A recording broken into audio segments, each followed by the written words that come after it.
Hello everyone, मैं Anoop sir आपके अपने YouTube channel the mentor edu hub में आप सभी का स्वागत है। आज से हम लोग इंग्लिश के न्यू बैच को प्रारंभ करने वाले हैं। तो जो भी स्टूडेंट्स इस लॉकडाउन में घर में बैठे हैं वो घर में बैठे ही इंग्लिश का बैच शुरू से लेकर अंत तक पूरा कवर कर सकते हैं। आपके लिए बहुत अच्छा अपॉर्चुनिटी है। और ध्यान रहे, इस इंग्लिश के सिलेबस में हम लोग न केवल ग्रामर बल्कि वोकैबुलरी और साथ ही साथ कॉम्प्रिहेंशन के सेक्शन को कवर करेंगे।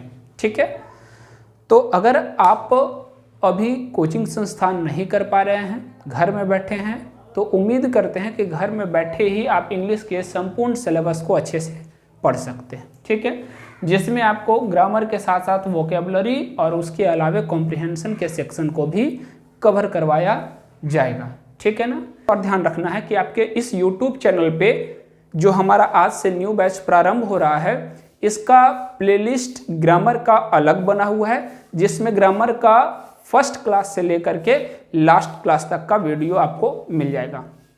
इसके अलावे जो आपका वोकैबुलरी चलेगा उसका अलग से प्लेलिस्ट बना हुआ है। उस प्लेलिस्ट में आप जाकर के वोकैबुलरी के सेक्शन को कवर करेंगे। वोकैबुलरी का 2 वीडियो अपलोड हो चुका है, इसलिए आप लोग शुरू का 2 वीडियो ज़रूर पहले देख लेंगे और उसके बाद कॉम्प्रिहेंशन का अलग से प्लेलिस्ट आपको मिल जाएगा। ठीक है, हम लोग कोशिश करेंगे कि एक वीक में 4 से 5 क्लास ग्रामर का करें और 2 से 3 क्लास वोकैबुलरी का करें और बीच बीच में हम लोग कॉम्प्रिहेंशन की क्लास को भी करते रहेंगे। ध्यान रखना है कि ग्रामर में हम लोग बेसिक से लेकर के एडवांस तक, यानी बॉटम से लेकर के पिक तक पूरा कवर करेंगे। आपकी सिर्फ एक जिम्मेदारी होगी, वो ये कि रेगुलर क्लास को करते रहना है, रेगुलर वीडियोस को देखते रहना है। ठीक है, तो हम लोग इंग्लिश का सिलेबस शुरू करते हैं। उससे पहले मैं आपसे कुछ बातें शेयर करना चाहता हूँ। वो ये कि इंग्लिश में एक बहुत अच्छी कहावत है, इंग्लिश में बहुत अच्छी बात कही गई है। वो ये कि you can take a horse to the water but you can not make it drink. इसका मतलब ये हुआ कि घोड़े को आप पानी तक ले जा सकते हैं पर आप उसे पिला नहीं सकते। मेरे कहने का तात्पर्य ये हुआ कि मैं आपको बॉटम से पिक तक जरूर ले जाऊंगा, लेकिन वहाँ से चीज़ों को ग्रैस्प करना आपका काम होगा। वहाँ से कितने सारे कंटेंट को आप अपने अंदर समा सकते हैं, वो जिम्मेदारी आपकी होगी। ठीक है। दूसरी बात, एक और चीज़ को ध्यान में रखना है। दूसरी बात कही गई है कि anybody can be pilot when the sea is calm. जब समुद्र शांत हो तो कश्ती कोई भी पार कर सकता है, लेकिन मज़ा तो तब आता है जब समुद्र में लहर हो, उसके बाद आप कश्ती पार करो। ठीक है, तो इन सारी चीज़ों को ध्यान में रखते हुए हम लोग सिलेबस को आगे बढ़ाएंगे। ठीक है, हम लोग शुरू करते हैं अपने इंग्लिश के सिलेबस को। आप स्क्रीन पे बाएं साइड देख रहे होंगे, इंग्लिश का सिलेबस आपको दिख रहा है। ठीक है, इस इंग्लिश के सिलेबस में सबसे पहले हम लोग ग्रामर के कंटेंट को देखेंगे। ग्रामर में हम लोगों को क्या क्या पढ़ना है, वोकैबुलरी में क्या पढ़ना है और उसके अलावे कॉम्प्रिहेंशन के सेक्शन में हम लोगों को क्या पढ़ना है। ध्यान रखेंगे, ग्रामर हम लोग फंडामेंटल इंग्लिश से प्रारंभ करेंगे। फंडामेंटल इंग्लिश का मतलब कि नाउन एंड नंबर शुरू करने से पहले भी पूरे ग्रामर के कुछ इम्पॉर्टेंट सेक्शन को हम लोग इसमें डिस्कस करेंगे, ताकि ग्रामर के आगे किसी भी चैप्टर में छोटे छोटे समस्याएं ना उभर कर आए। इस वजह से हम लोग फंडामेंटल में वो सारे चीज़ें निपटा लेंगे। फंडामेंटल इंग्लिश के बाद हम लोग नाउन एंड नंबर कवर करेंगे। नाउन एंड नंबर के बाद आप देख पा रहे होंगे प्रोनाउन एंड केस है। प्रोनाउन एंड केस के बाद adjective and degree, adjective and degree के बाद आर्टिकल, उसके बाद वर्ब, क्वेश्चन टैग, उसके बाद syntax, time and tense, voice, narration, non finites. इस तरीके का जो भी ग्रामर का सेक्शन है, एडवर्ब, कंजक्शन, प्रीपोजिशन, सुपरफ्लुअस, उसके बाद ट्रांसफॉर्मेशन, ये हमारा ग्रामर का चैप्टर है। तो सारे चैप्टर को हम लोग अच्छे से पढ़ेंगे। ठीक है, तो अभी हमने देखा कि ग्रामर का क्या सिलेबस है हमारा। इसमें सारे पार्ट्स को हम लोग समझने का प्रयास करेंगे, सीखेंगे अच्छे से। इसके बाद अगर हम दूसरे सेक्शन पे चलते हैं तो दूसरा सेक्शन हमारा वोकैबुलरी का है। आपके किसी भी कॉम्पिटिटिव एग्जामिनेशन में ये भी हमारे लिए इम्पॉर्टेंट रोल प्ले करता है, क्योंकि अगर वोकैब का सेक्शन आपका कमज़ोर होता है तो फिर ना तो आप सही से पैसेज बना पाएंगे, ना क्लोज टेस्ट बना पाएंगे, ना PQRS बना पाएंगे, ना सेंटेंस इंप्रूवमेंट, ना फिलर, जिसकी वजह से आपका स्कोरिंग कमता जाएगा। साथ ही साथ आपका सिनोनिम एंटोनिम्स वगैरह डायरेक्ट पकड़ में नहीं आएगा। तो जो वोकैब में हम लोगों को पढ़ना है वो सबसे पहले हमारा होगा synonym, antonyms, one word substitution, idioms phrase, phrasal verb, advance vocabulary, spelling mistake, इस तरीके का जो भी है हम लोग वोकैब के सेक्शन में कवर करेंगे। ठीक, इसके बाद अगर हम लोग आते हैं कॉम्प्रिहेंशन के सेक्शन में, तो कॉम्प्रिहेंशन में हम लोगों को 3 चीज़ें पढ़ने हैं। एक है पैसेज, दूसरा PQRS जिसे हम लोग पैराजम्बलिंग बोलते हैं, ये सेंटेंस रीअरेंजमेंट बोलते हैं, उसके बाद क्लोज टेस्ट यानी PPC। ये 3 टॉपिक को हम लोगों को कॉम्प्रिहेंशन के सेक्शन में कवर करना है। ठीक है, तो ये सारे के सारे, इसके बाद ये टायर 1 टायर 2 की बात हो गई, CGL वगैरह चाहे आप किसी भी एग्जामिनेशंस का ले लो। अगर इसके बाद हम लोग डिस्क्रिप्टिव पेपर में चलते हैं तो डिस्क्रिप्टिव के लिए हम लोग बाद में सोचेंगे, फिलहाल टायर 1 और टायर 2 के सिलेबस को हम लोगों को अच्छे से कवर करना है। तो एक बार फिर से मैं आपको बता दूं कि आज से हम लोग इंग्लिश के न्यू बैच को प्रारंभ करने वाले हैं, जिसमें ग्रामर, वोकेबुलरी, कॉम्प्रिहेंशन सभी चीज़ों का डिस्कशन चलने वाला है। और आपको बारीकी से एकदम फंडामेंटल बेसिक से लेकर के एडवांस तक पहुंचाया जाएगा। इसलिए सभी वीडियोस को अच्छे से देखेंगे, समय निकाल करके देखेंगे। एक बार में समझ में नहीं आता है तो एक से अधिक बार देखेंगे, और साथ ही साथ आप रेगुलर नोट्स बनाते जाएंगे। ठीक है, बढ़ते हैं हम लोग अपने टॉपिक की ओर। इंग्लिश लैंग्वेज को सीखने के लिए हम लोगों को 5 चीज़ों की आवश्यकता होती है। वो 5 चीज़ें क्या है तो हम लोग ध्यान देंगे। पहला है ऑर्थोग्राफी। ऑर्थोग्राफी का मतलब होता है वर्ण विचार। अगर आप हिंदी लिखना चाहे तो लिख सकते हैं। दूसरा हमारे सामने होता है इटिमोलॉजी। इटिमोलॉजी इसका मतलब शब्द विचार। तीसरा है सिंटैक्स, बोले तो वाक्य विचार। 4 नंबर में पंक्चुएशन मतलब चिन्ह विचार, और 5 नंबर में है प्रोसोडी। प्रोसोडी का मतलब छंद विचार। किसी भी लैंग्वेज को सीखने के लिए मेनली हम लोगों को ये 5 चीज़ों की आवश्यकता होती है। ऑर्थोग्राफी वर्ण विचार, एटमोलॉजी शब्द विचार, सिंटैक्स वाक्य विचार, पंक्चुएशन चिन्ह विचार, और प्रोसोडी छंद विचार। इनमें से कॉम्पिटिटिव एग्जामिनेशंस को अगर देखा जाए तो मुख्य रूप से 2 ही चीज़ों की आवश्यकता होती है, और हम लोगों को केवल यही दोनों पे फोकस करना है। एक एटमोलॉजी शब्द विचार और दूसरा सिंटैक्स वाक्य विचार। अब हम लोग समझने का काम करेंगे कि इंग्लिश लैंग्वेज को हम लोग 2 तरीके से पढ़ेंगे। एक होगा हमारा सब्जेक्टिव अप्रोच, और जो दूसरा होगा वो होगा ऑब्जेक्टिव अप्रोच। इन 2 तरीकों से हम लोग पूरे इंग्लिश लैंग्वेज को पढ़ेंगे। अब किसी भी लैंग्वेज को समझने के लिए सबसे इम्पोर्टेंट रोल होता है साउंड का समझना। ध्यान रखेंगे, जब हम लोग साउंड को रिटन फॉर्म में एक्सप्रेस करते हैं तो जो सबसे छोटी यूनिट होती है उसे हम लोग लेटर कहते हैं। जैसे मान लीजिए आप कुछ बोलना चाह रहे हैं कंट्री, तो कंट्री अगर हम साउंड निकाल रहे कंट्री, तो इसको अगर रिटन फॉर्म में एक्सप्रेस करें तो हम लोग इस तरीके से एक्सप्रेस करेंगे। ठीक है, जब इस तरीके से एक्सप्रेस किए, साउंड को अपने रिटन फॉर्म में एक्सप्रेस कर दिए, तो इसका जो सबसे छोटा यूनिट होगा वो लेटर कहलाएगा। सबसे छोटा यूनिट का मतलब अनब्रेकेबल पार्ट्स। अगर कंट्री को ब्रेक करना चाहे तो ये ब्रेक हो सकता है, लेकिन कौन सा ऐसा हिस्सा है जो ब्रेक नहीं हो सकता। अगर हम कहें ओ, क्या ये ब्रेक होगा? संभव नहीं है। सी ब्रेक होगा? संभव नहीं। इसका मतलब है इसकी जो सबसे छोटी यूनिट होगी वो क्या कहलाएगी? लेटर। ठीक है, तो अब हम लोग जरा देखते हैं यहाँ डेफिनेशन के तौर पे क्या लिखेंगे लेटर का। The smallest unit of English language. Is letter. अब जरा हम लोग ध्यान देंगे कि सबसे छोटी यूनिट तो लेटर हुई। अब यहां से लेटर की संख्या हम लोगों को मालूम है कितनी है, 26। इससे थोड़ा सा अलग चल करके हम लोग एक चीज जानने का प्रयास करेंगे जो आपके लिए इंपॉर्टेंट उतना नहीं है, ये अलग से हम लोग केवल समझ लेंगे।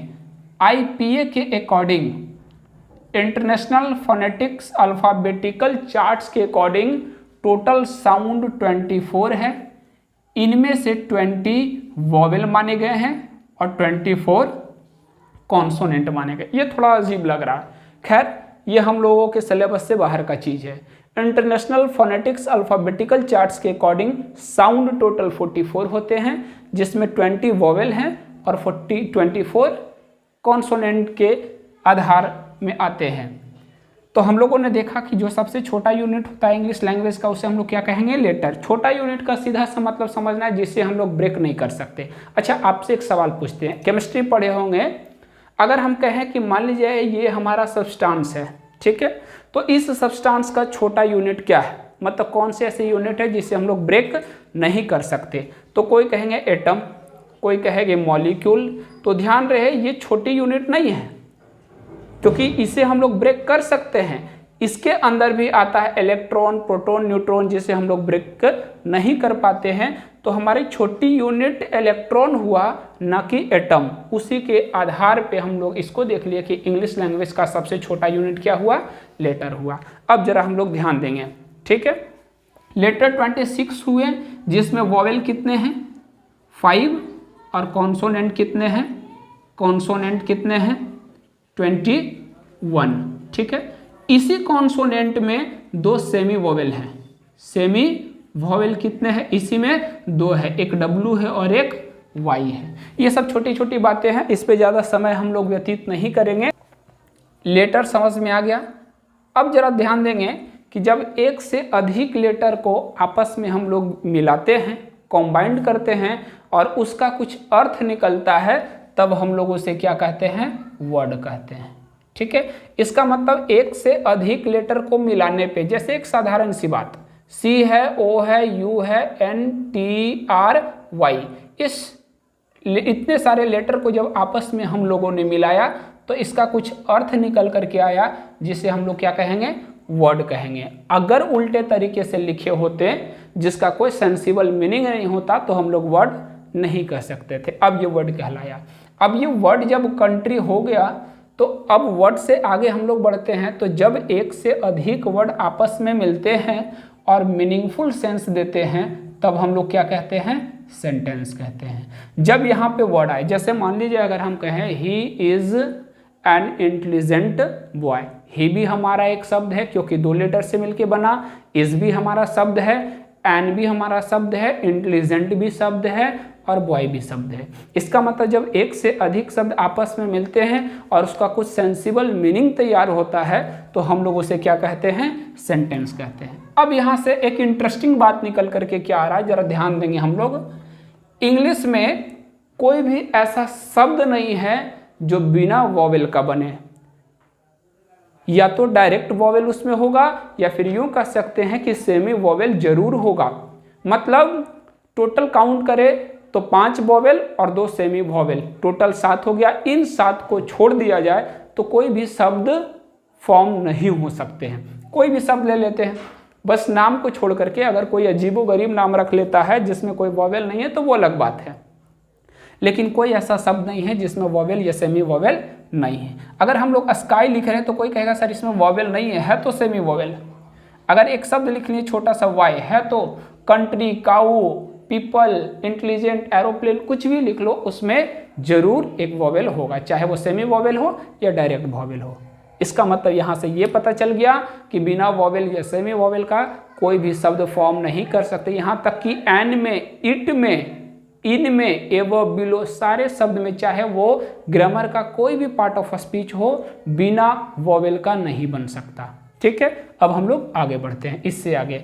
तो इसको ज़्यादा डेफिनेशन हम लोग फॉर्म करने की कोशिश नहीं करेंगे, क्योंकि हम लोगों को उन सारे चीज़ों पे समय बिताना है जो एग्जामिनेशन के दृष्टिकोण से बहुत महत्वपूर्ण है। तो एक बार हम लोग समझ लेंगे एक से अधिक लेटर को हम लोगों ने मिलाया, सबसे छोटी यूनिट इंग्लिश लैंग्वेज की लेटर।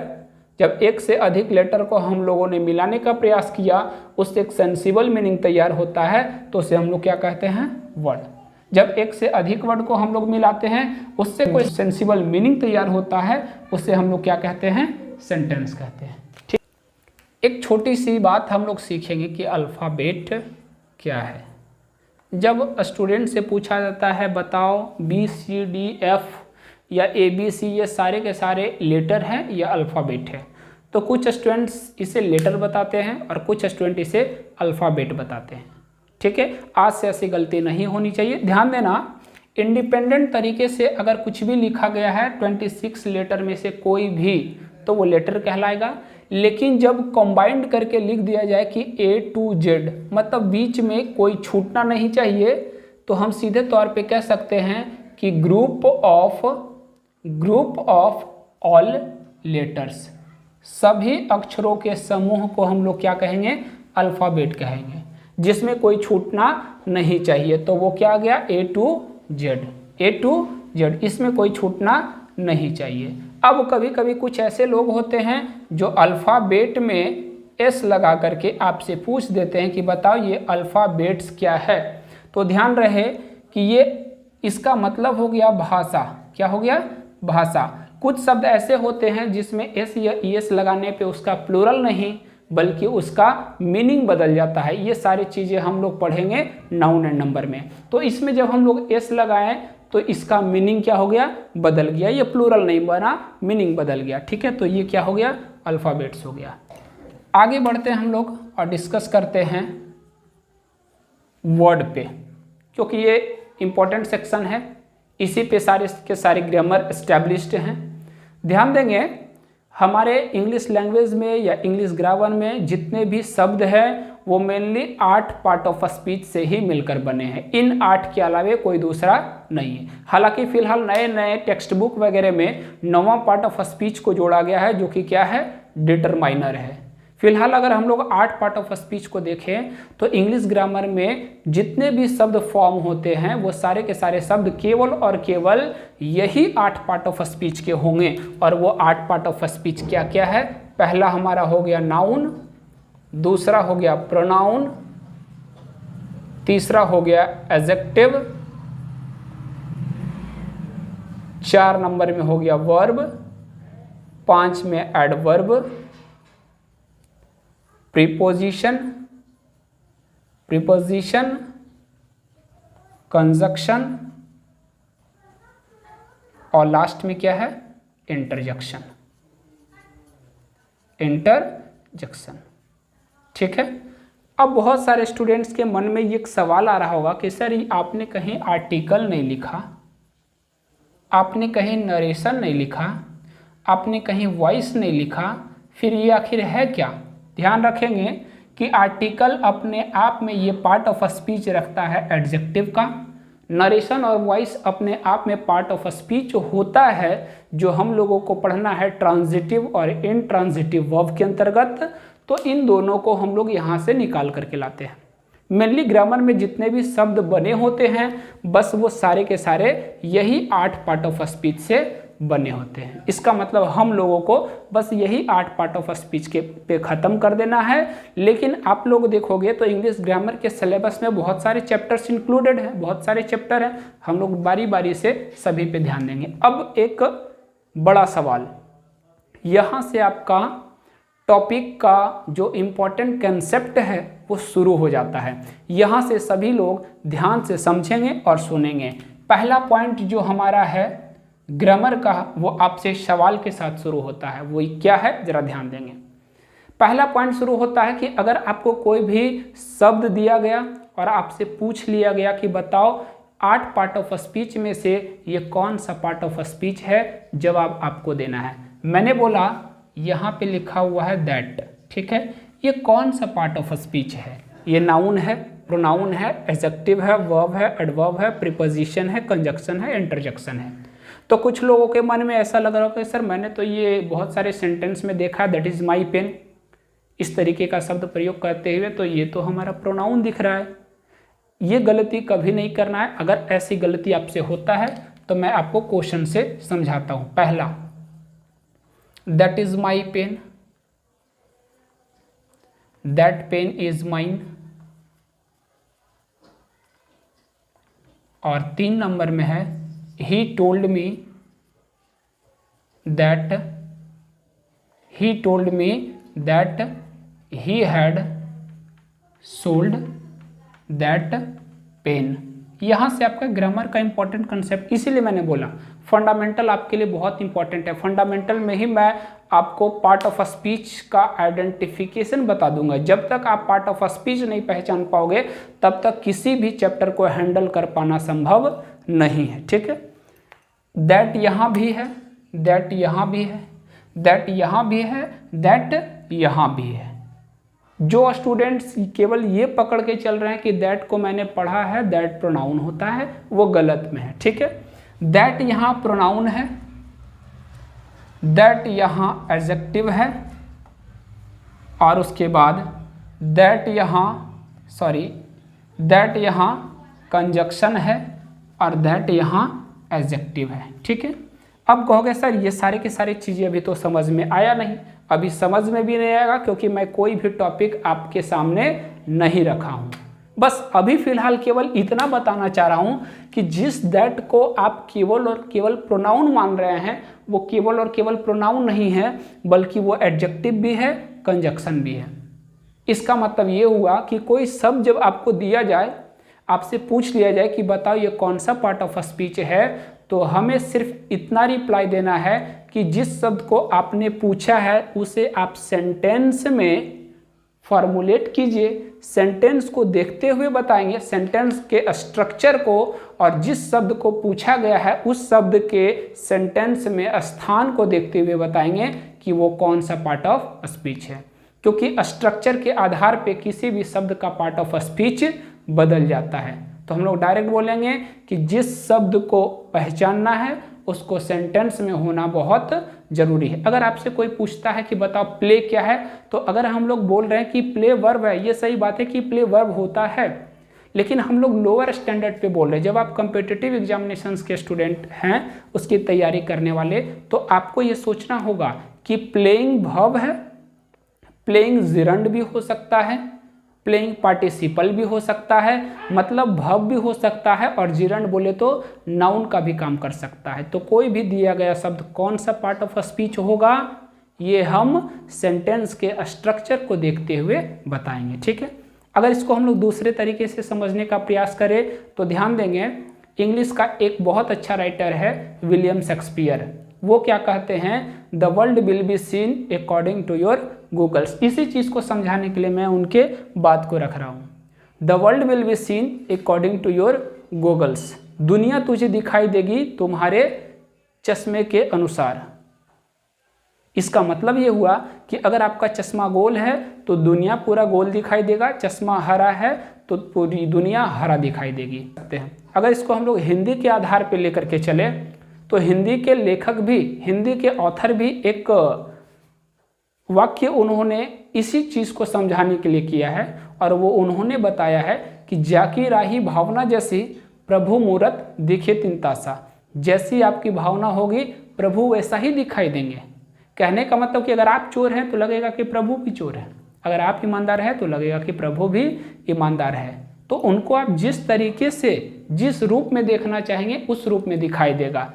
सेम टॉपिक इसके लिए इम्प्लीमेंट होता है कि जिस शब्द को आप जिस रूप में देखना चाहोगे उस रूप में दिखाई देगा। ये प्रोनाउन भी है, एडजेक्टिव भी है, कंजक्शन भी है। तो कहोगे सर ये समझ में तो आया नहीं, तो ये जहाँ पे जो टॉपिक आएगा वहाँ आसानी से क्लियर हो जाएगा। अभी फिलहाल हम लोगों को केवल ये समझ में रखना है कि एक दिया गया शब्द कोई भी पार्ट ऑफ स्पीच हो सकता है। ये हम नहीं कह सकते हैं कि ये केवल प्रोनाउन ही होगा, ये सेंटेंस में स्ट्रक्चर के आधार पे बताया जा सकता है। ठीक है, आगे बढ़ते हैं। अब हम लोग चलते हैं अपने सेंटेंस के स्ट्रक्चर पे। ध्यान देंगे, सेंटेंस का मेनली जो स्ट्रक्चर होता है वो इस प्रकार का कुछ होता है।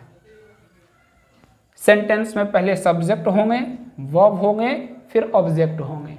ठीक है, अगर ऑब्जेक्ट नहीं है तो उसके जगह पे कॉम्प्लीमेंट होगा। क्या होगा, कॉम्प्लीमेंट होगा। ये हमारा सेंटेंस का क्या है, स्ट्रक्चर है। अब लोग जरा गौर करेंगे, किसी भी सेंटेंस का स्ट्रक्चर हमारा अगर ये होता है तो उस सेंटेंस के स्ट्रक्चर में जो सब्जेक्ट होगा वो या तो नाउन हो सकता है या प्रोनाउन हो सकता है, इसके अलावे कुछ भी नहीं हो सकता। अगर कुछ है तो उसे हम लोग या तो नाउन या प्रोनाउन के जैसा ट्रीट करवाएंगे। कुछ लोग कहेंगे, यहाँ से एक चीज़ ध्यान में आता है, जैसे ही मैंने बोला कि सेंटेंस का सब्जेक्ट या तो नाउन होगा या प्रोनाउन होगा, इसके अलावे कुछ भी नहीं हो सकता, तो स्टूडेंट के दिमाग में तुरंत आता है कि सर हमने कभी ऐसा देखा है, the rich exploit the poor, exploit the poor. यहाँ से स्टूडेंट्स समझाना चाहते हैं कि ये एक्सप्लॉइट हमारा वर्ब है, सेंटेंस का सब्जेक्ट है, और यहाँ से वो बता देते हैं कि सर रिच तो हम लोग पहले से पढ़ते आ रहे हैं, ये तो एडजेक्टिव है, तो इसका मतलब ये टॉपिक गलत हुआ। ये टॉपिक गलत नहीं है, हाँ ये रिच है जरूर, लेकिन एडजेक्टिव को आर्टिकल प्राप्त नहीं है, आर्टिकल केवल नाउन को प्राप्त है। इसका मतलब वैसे भी हम लोग अभी पढ़े कि सेंटेंस का जो सब्जेक्ट होगा वो वास्तव में या तो नाउन हो सकता है या प्रोनाउन हो सकता है। प्रोनाउन तो नहीं बन सकता, इसे हम लोग नाउन के रूप में ट्रीट करवाएंगे। नाउन तो नहीं बोल सकते, उसके अकॉर्डिंग हम लोग देखने का प्रयास, ये सारे की सारी चीज़ें आपको आसानी से समझ में आ जाएगा। आगे बढ़ते हैं हम लोग अगले पॉइंट पे।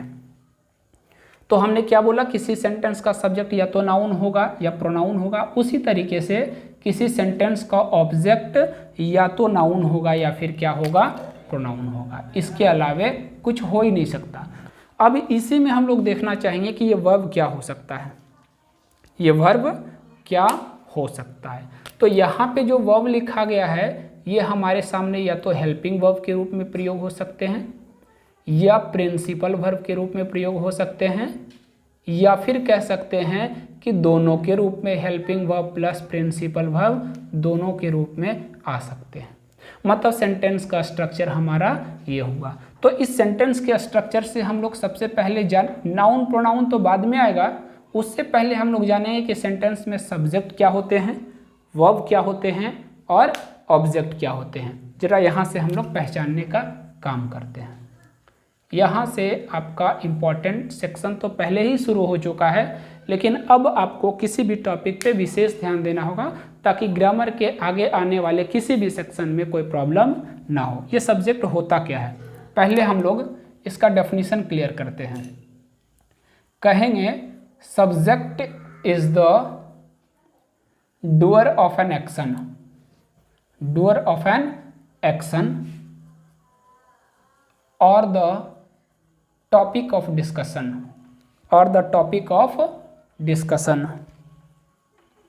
ठीक है, जरा ध्यान दें। हिंदी में अगर आपसे पूछा जाए सब्जेक्ट करता क्या है, तो सीधे करते हैं काम को करने वाले को कर्ता कहते हैं। अच्छा ये बताओ, काम को करने वाले को कर्ता कहते हैं, तो मैं एक स्टेटमेंट लिख रहा हूँ, ही इज अ बॉय।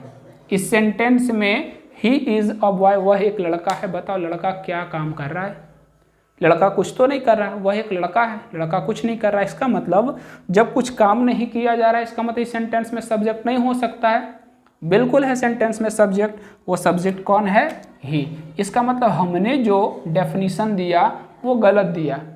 तो मेन जो डेफिनेशन है वो यहाँ से निकल करके आता है, डूअर ऑफ एन एक्शन, काम को करने वाला है, तब तो ठीक है सब्जेक्ट हो सकता है। अगर काम को करने वाला नहीं है तो दूसरा कंडीशन हमारे पास क्या है, टॉपिक ऑफ डिस्कशन, चर्चा का विषय होना चाहिए। भाई काम करे या ना करे हमें कोई फर्क नहीं पड़ता, लेकिन कुछ तो ऐसा होना चाहिए जिसके बारे में उसके लिए चर्चा किया जा सके। जैसे अगर मान लीजिए हम लोग कहते हैं हमारे गांव के मुखिया जी बहुत ईमानदार हैं, इसका मतलब है गांव के मुखिया जी काम कुछ करे या ना करे डजेंट मैटर। लेकिन अगर हम कह रहे हैं गांव के मुखिया जी, इसका मतलब अपने गांव के मुखिया जी के बारे में बात कर रहे हैं, तो मुखिया जी की चर्चा हो रही है, इसका मतलब है कि वो सेंटेंस का क्या होगा, सब्जेक्ट होगा। अगर दूसरा सेंटेंस हम लोग लिखना चाहें तो लिखेंगे India is the best country. अच्छा ये बता दो, भारत सबसे अच्छा देश है। भारत क्या इसमें गिल्ली डंडा खेल रहा है, क्रिकेट खेल रहा है, किसी को पीट रहा है, कुछ भी नहीं। सिंपली इसमें कहा जा रहा है भारत सबसे अच्छा देश है, भारत कौन सा काम कर रहा है, कुछ तो नहीं कर रहा, लेकिन चर्चा किसकी हो रही है, इंडिया की, इसलिए लिखा गया टॉपिक ऑफ डिस्कशन होना चाहिए। अगर एक और चीज हम लिखें तो ऐसे लिख सकते हैं, the depth of the ocean is about 1500 metre. अगर मैं ये बोलूं कि ओशियन का जो गहराई है वो 1500 मीटर है, अच्छा ये बता दो कि इसमें चर्चा किसकी हो रही है। एक तरीके से ओशन की भी चर्चा है, सब्जेक्ट ये भी हो सकता है। उससे ज़्यादा इम्पॉर्टेंट है कि ओशियन के डेप्थ की, ओशियन के गहराई की बात कर रहे हैं, तो ये जो डेप्थ हमारा है ये सेंटेंस का रियल सब्जेक्ट होगा। ठीक है, इसका मतलब आगे जो आने वाला वर्ब होगा वो इसी के अकॉर्डिंग लगेगा, ना कि इसके अकॉर्डिंग। तो सेंटेंस का सब्जेक्ट पहचानना बहुत जरूरी है। ठीक है, या तो काम को करने वाला हो या चर्चा का विषय हो, जिसके बारे में हम बात करें वो सेंटेंस का क्या कहलाएगा, सब्जेक्ट कहलाएगा। ये तीनों हमारा क्या हो गया, एग्जाम्पल हो गया। अब आगे बढ़ते हैं इसके ट्रिक पे। अगर इतना कुछ आपको समझ में नहीं आता है तो सिंपली आपके लिए एक छोटा सा ट्रिक है, आप उसके माध्यम से किसी भी सेंटेंस में सब्जेक्ट को आइडेंटिफाई कर सकते हैं। वो क्या है जरा ध्यान देंगे, यहाँ पे मैं लिख रहा हूँ वो ट्रिक क्या है सब्जेक्ट को पहचानने के लिए। ध्यान देंगे, किसी भी सेंटेंस में अगर हु या व्हाट से प्रश्न किया जाए तो हु या व्हाट से प्रश्न करने के बाद जो हमारा रिप्लाई देता है, जो हमारा आंसर देता है, वही सेंटेंस का क्या होगा, सब्जेक्ट होगा। आप इनमें से कहीं भी किसी को भी देख सकते हैं। सेंटेंस में हु या व्हाट से रिप्लाई देने वाला सेंटेंस का क्या होगा, सब्जेक्ट होगा। अगर हम लोग यहाँ देखना चाहें ही इज अ बॉय, क्या व्हाट इज अ बॉय या who is a boy, who is a boy answer मिल रहा है, इसका मतलब सेंटेंस का आंसर हु, तो बोलेंगे ही इज अ बॉय, सेंटेंस का सब्जेक्ट है।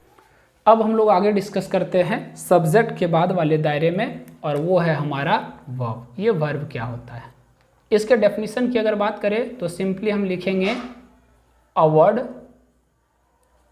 which shows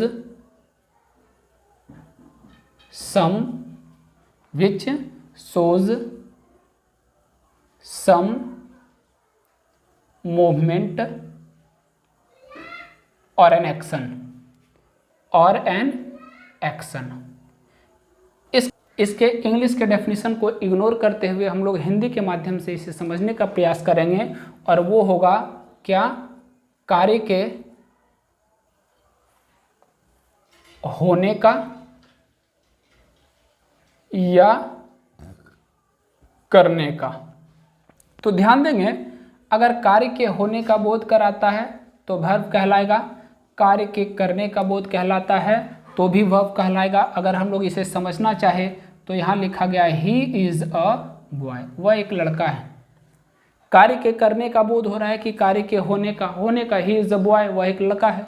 लेकिन अगर यहाँ लिखे ही इज प्लेइंग क्रिकेट, वह क्या कर रहा है, क्रिकेट खेल रहा है, इसका मतलब यहाँ पे कार्य के होने का नहीं बल्कि कार्य के करने का बोध कराया जा रहा है। इस वजह से एक में हमें केवल ऑक्सिलरी वर्ब के रूप में मिला हेल्पिंग वर्ब, और एक में हम लोग हेल्पिंग वर्ब के साथ साथ प्रिंसिपल वर्ब भी मिला। ठीक है, तो वर्ब की अगर बात करें तो वर्ब तो अपने आप में एक चैप्टर है, इसलिए यहाँ पे फिलहाल हम लोग ज़्यादा डिस्कस नहीं करेंगे। जहाँ जिसका टॉपिक है वहाँ पे हम लोग इस चीज़ को समझने का प्रयास करेंगे, लेकिन फिलहाल हम लोगों को केवल इतना ध्यान रखना है कि वर्ब जो हम लोगों को पढ़ना है वो मुख्य रूप से 7 प्रकार का पढ़ना है। एक होगा हमारा ऑक्सिलरी वर्ब, दूसरा होगा प्रिंसिपल वर्ब, तीसरा होगा ट्रांजिटिव वर्ब, 4 नंबर में इंट्रांजिटिव वर्ब, उसके बाद नॉन फिनाइट्स में आते हैं इन्फिनेटिव, जेरंड और पार्टिसिपल। टोटल 7 प्रकार के वर्ब हम लोगों को पढ़ना है।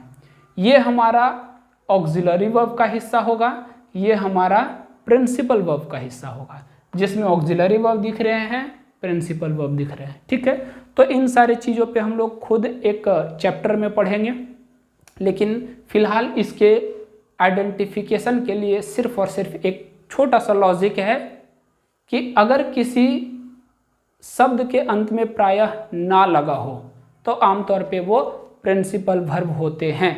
पढ़ना, लिखना, खेलना, हंसना, कूदना, ये सारे के सारे क्या हैं, प्रिंसिपल वर्ब है, यानी कि मेन वर्ब है। इसके अलावे अगर आपसे पूछ दिया जाए कि पटना क्या है, लास्ट में तो ना लगा हुआ है, बोत्सवाना क्या है, नाना क्या है, तो इन सारे शब्दों में भी ना लगा हुआ है, उसके बावजूद भी ये वर्ब नहीं है बल्कि नाउन है, क्योंकि नाउन को छोड़ करके ही अगर किसी शब्द में ना लगा है तभी वो वर्ब हो सकता है, अदरवाइज नहीं हो सकता है। तो हम लोग वर्ब में ज़्यादा समय व्यतीत नहीं करेंगे क्योंकि ये अपने आप में एक चैप्टर है। इसके बाद जो हमारा सबसे इम्पॉर्टेंट टॉपिक है इसी सेक्शन का वो है ऑब्जेक्ट। और यकीन मानो जिसे सही तरीके से ऑब्जेक्ट समझ में नहीं आया वो वॉइस में किसी भी सेंटेंस को एक्टिव से पैसिव आसानी से नहीं बना सकते। छोटे सेंटेंस का तो एक्टिव से पैसिव आप बना सकते हैं, लेकिन जिस प्रकार का क्वेश्चन सीजीएल के मेंस में पूछे जाते हैं उसमें अगर आप सही तरीके से ऑब्जेक्ट को पहचान नहीं पा रहे हैं तो आप इतने आसानी से एक्टिव से पैसिव ट्रांसफॉर्म नहीं कर सकते। ठीक है, तो अगला जो हमारा हिस्सा है वो क्या है, ऑब्जेक्ट का। ये ऑब्जेक्ट क्या होता है, पहले हम लोग ऑब्जेक्ट के डेफिनेशन की चर्चा करेंगे, उसके बाद इस पे हम लोग डिस्कस करेंगे। ये ऑब्जेक्ट है क्या? An object is a word which is affected by the work of subject. English में डेफिनेशन तो मैंने तैयार कर दिया, उसके बावजूद भी कह रहा हूँ कि इंग्लिश के डेफिनेशन पे नहीं जाना, क्योंकि अगर इंग्लिश के डेफिनेशन पे गए तो फिर आधा अधूरा कहानी रह जाएगा। हम लोग हिंदी के आधार पे समझने का प्रयास करेंगे, वहाँ से हमारा ऑब्जेक्ट क्लियर हो जाएगा। इंग्लिश का डेफिनेशन तो सीधे कह रहा object is a word, object एक शब्द है which is affected by the work of subject, जो सब्जेक्ट के कार्य से प्रभावित होता है, जो कर्ता के कार्य से प्रभावित होता है। चलो मान लेते एक छोटा सा सेंटेंस जो पहले से पढ़ते आ रहे हैं, राम किल्ड मोहन, भाई राम ने मोहन को मारा।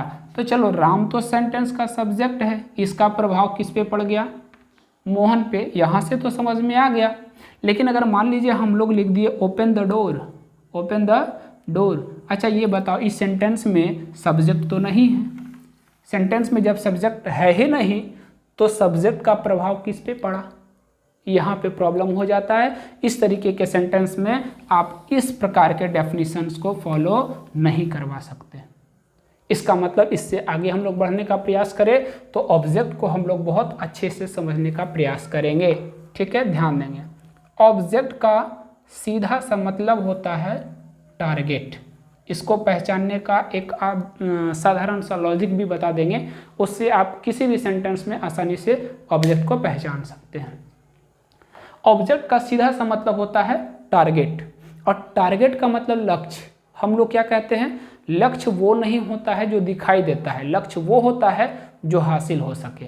जैसे मान लीजिए कोई स्टूडेंट यहाँ से दिल्ली जा रहा है किसी भी एग्जामिनेशंस की तैयारी करने के लिए, तो अगर आपसे पूछा जाए कि बताओ उस लड़के का दिल्ली जाना टारगेट है कि दिल्ली जाके नौकरी पाना टारगेट है, तो आप क्या कहोगे, दिल्ली जा करके नौकरी पाना उसका टारगेट है, दिल्ली जाना उसका टारगेट नहीं है। इसका मतलब टारगेट का मतलब ऑब्जेक्ट, मतलब दिल्ली जाना उसका ऑब्जेक्ट नहीं है, दिल्ली जा करके नौकरी पाना उसका ऑब्जेक्ट है।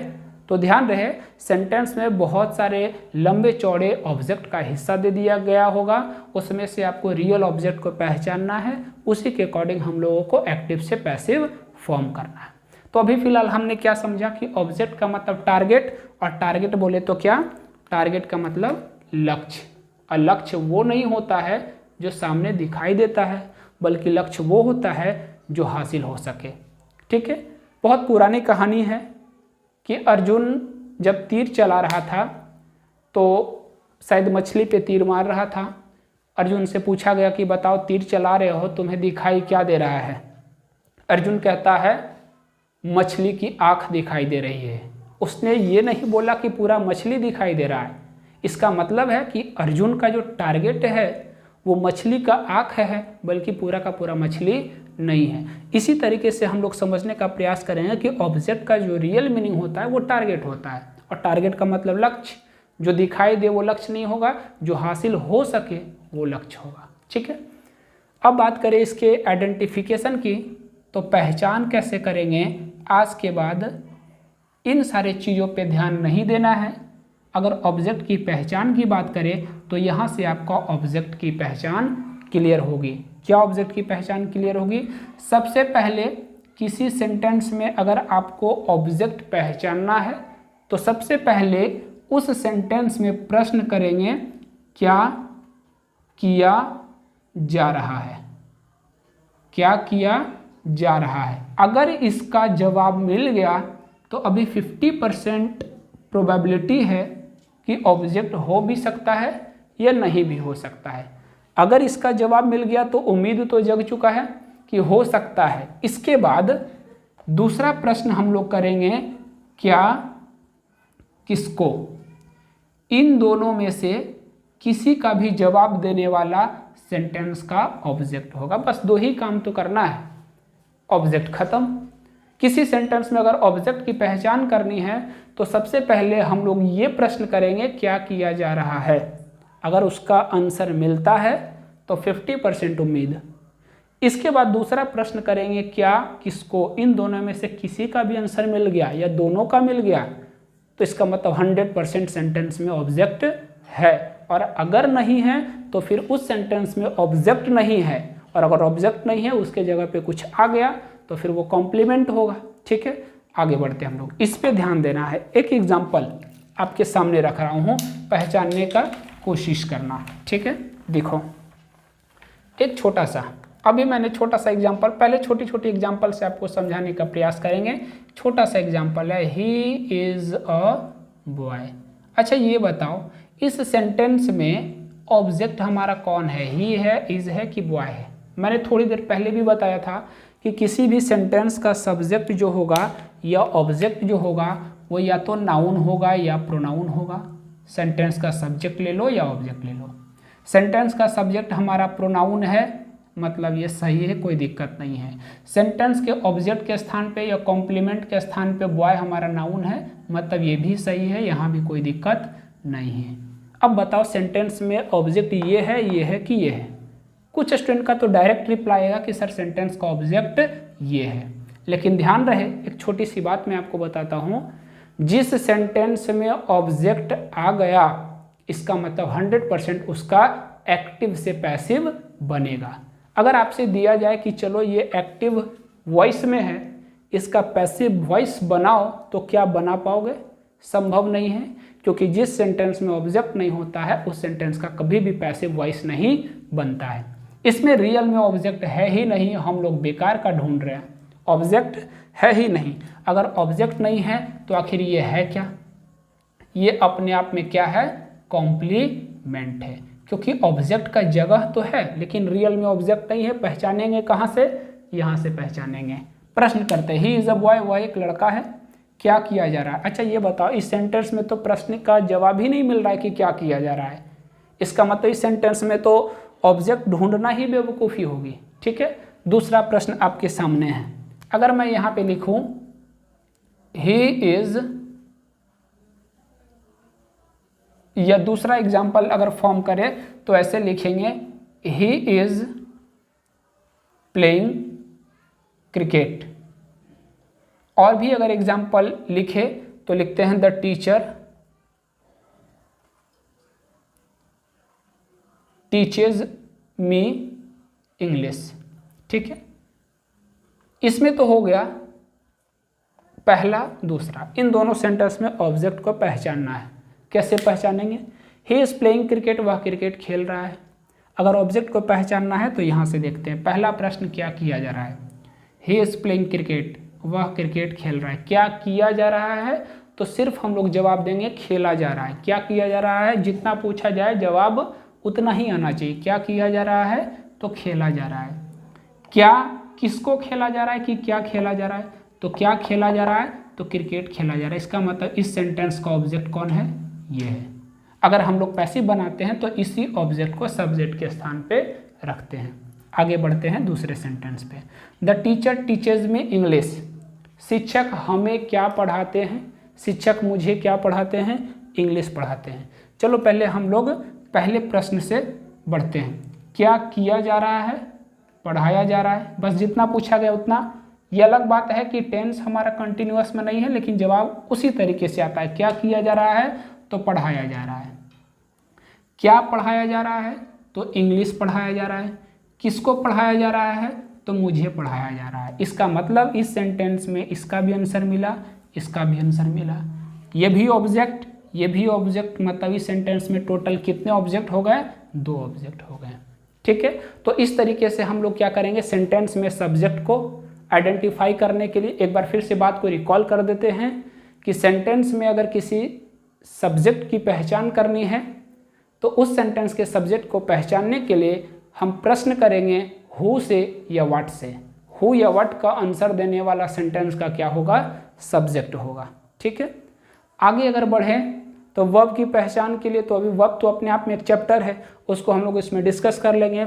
मेन मुद्दा हमारा ऑब्जेक्ट पहचानने का है। तो मैंने बता दिया कि ऑब्जेक्ट का मतलब होता है टारगेट, और टारगेट का मतलब लक्ष्य। लक्ष्य वो नहीं होता है जो सामने दिखाई दे, बल्कि लक्ष्य वो होता है जो हासिल होने की कैपेबिलिटी हो जिसमें। ठीक है, तो ऑब्जेक्ट को सीधी सी बाकी चीज़ों को भूलना है, और ऑब्जेक्ट की अगर पहचान की बात करें, आइडेंटिफिकेशन की बात करें, तो बस हमें 2 चीज़ें याद रखनी है। पहला प्रश्न क्या किया जा रहा है, इसका उत्तर अगर मिला तो 50% उम्मीद है कि ऑब्जेक्ट होगा।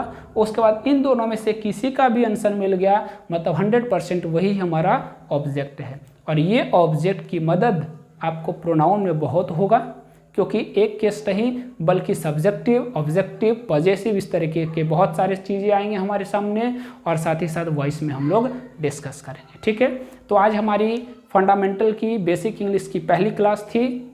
आज हम लोगों ने ज़्यादा कुछ आगे बढ़ा नहीं, सिलेबस का चर्चा करते हुए बेसिक का थोड़ा सा हिस्सा हम लोगों ने लिया।